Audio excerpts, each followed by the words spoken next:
Bonafide Hustler here. I hope you're having a great holiday. I want to take 1 second and let you guys know that yes, my most recent bag guide is on sale until Wednesday at midnight. So if you're ever looking for a chance to pick up the bag guide, you've heard probably a lot about the bag guide, and if you want to add to your income stream with reselling used goods such as bags, I think the bag guide is the perfect fit for you. In fact, this morning I listed 4 bags on eBay, 2 backpacks, 2 cases.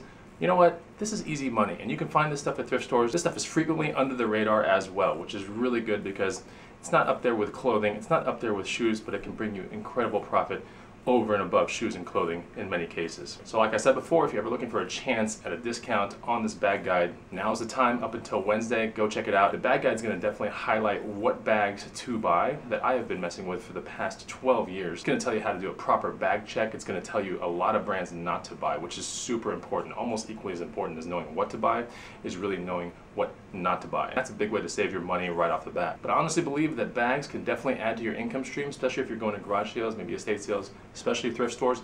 You really need to be learning about bags, and it's going to take forever to really learn it at your own time. So why don't you learn from my mistakes? Why don't you learn from my triumphs? Check out the bag guide. Get it at a discount today. I hope you have a great weekend and holiday time with your friends and family, and I will see you on the next Bonafide Hustler video. Take it easy. Goodbye! Oh yeah, this is what I listed today. These two and these two. That's what I'm talking about.